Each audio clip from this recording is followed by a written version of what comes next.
no collateral, no hidden charges, and no service fee daw ito. And meron lang siyang 0.2 hanggang 0.3 interest. And super fast approval daw itong loan application na ito.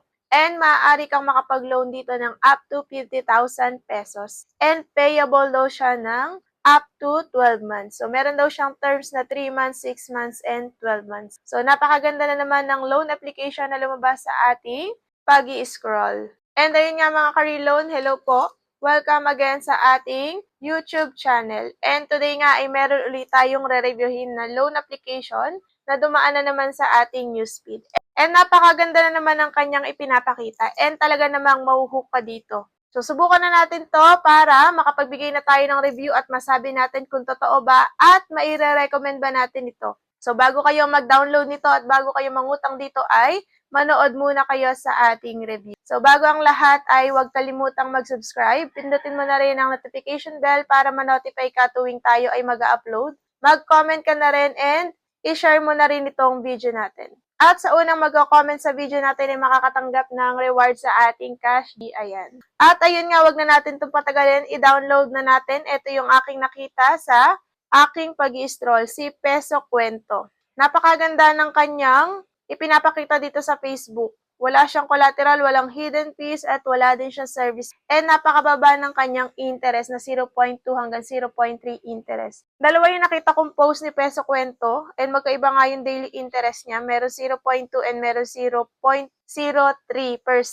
And ayun nga yung kanyang loan amount ay up to 50,000 at pwede mong bayaran up to 12 months. Pwedeng 3 months, 4 months, 6 months, or 12 months. Ayan, i-download na nga natin si Peso Kwento. Ayan, Super Space PH Lending Inc. na merong 4.7 na star and 18K na reviews. And get up to 40,000 daw. Magkaiba pa nga doon sa nakalagay sa Facebook. Doon ay up to 50,000 ang kanilang offer. Dito naman, sa pag-i-install natin ay 40,000 daw. Fast and cost-effective, genuine. Ayan.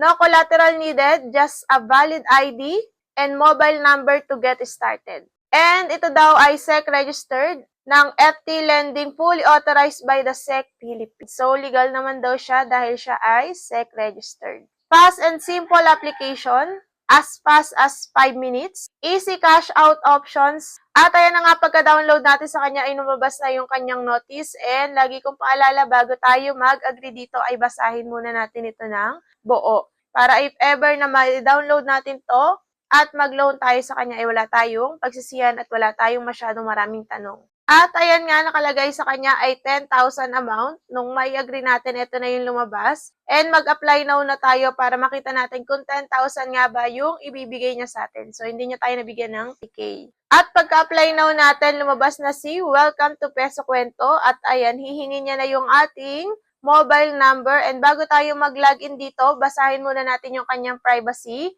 policy. At hihinga niya rin tayo ng password. 6 numbers lang daw yung kailangan natin. At meron tayong 5 steps na kailangan bago tayo makahiram ng pera sa kanya. So, kailangan muna yung ating personal information, ay yung ating identity information, yung ating ID type, birthday, at saka yung ating gender.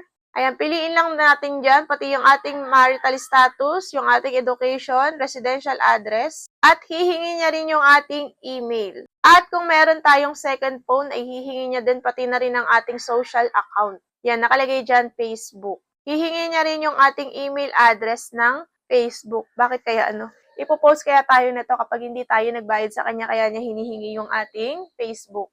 And pwede namang hindi siya lagyan kasi hindi naman ako naglagay. And tinanggap naman niya. Ayan, hihingi niya rin yung ating work information, yung company name, position, salary, and company phone, at saka company address. Ayan, sa contact information naman ay 3 ang kanyang hihingin na contact information. At pagkatapos nga nun ay facial recognition na.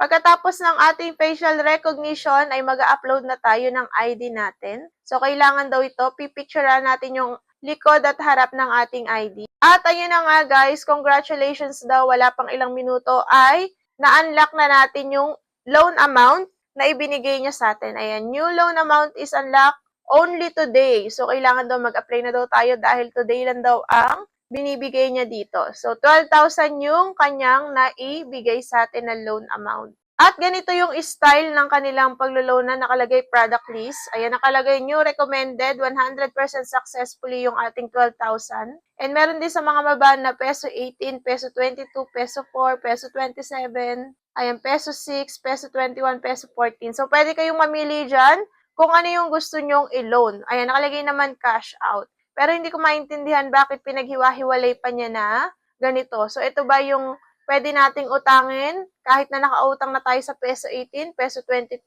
Lahat ba to ay pwede nating utangin? So, mag-try lang muna tayo sa 4,000. Ayan, yung ating loan application amount ay 4,000. And yung matatanggap daw natin kapag ka nag-loan tayo ng 4,000 ay 2,400 lang. Ang laki ng matatanggal. Kasi meron pala siyang management fee na 1,600 pesos. Almost kalahati nung loan amount na ilo-loan natin. At nakalagay din dyan yung loan products, peso 90 nga yung pinili ko. Wala nga siyang service fees, wala nga siyang hidden charges, wala nga collateral, pero merong napakalaking management fee. So, hindi ko itinuloy itong si loan product peso 19. Meron siyang interest na 140 pesos, yung 4,000. And meron siyang account manage fee na 365.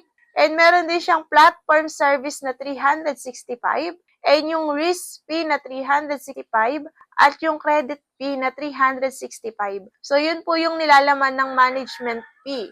Yan yung bumubuo sa 1,600. Wala nga siyang hidden charges, walang collateral, walang service fee, pero management fee, napakarami mong kailangan bayaran. And sinubukan ko pa yung ibang loan products niya.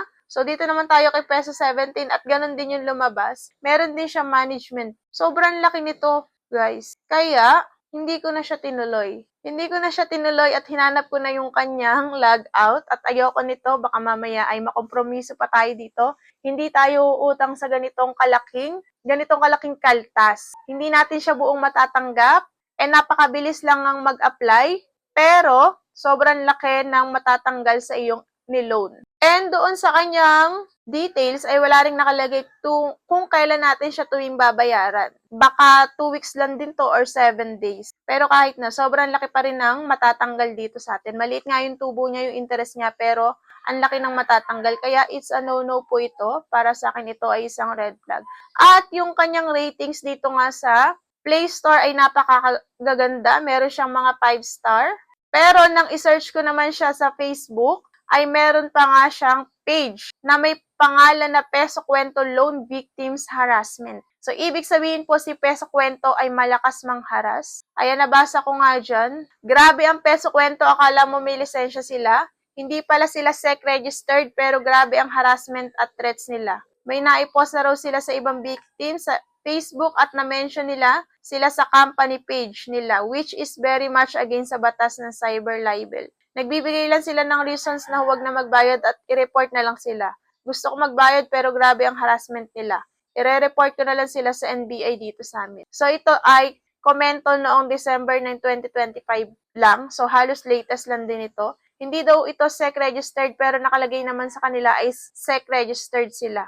Sabi pa nga ng isang nag-comment dyan, sindikato daw yung Peso Kwento. Due date niya January 28 sa utang na 3K. And within 1 week lang daw binayaran niya ito ng 3.5. So 1 week nga lang or 7 days nga lang si Peso Kwento. Tapos madaming tumatawag sa akin na bayaran ko na daw utang ko. And meron nga rin ditong nag-comment na pinost nga daw sila ni Peso Kwento. And ayun nga, ang dami nagsasabi na nanghaharas. At meron pa nga dito na pinost daw ni Peso Kwento sa barangay nila.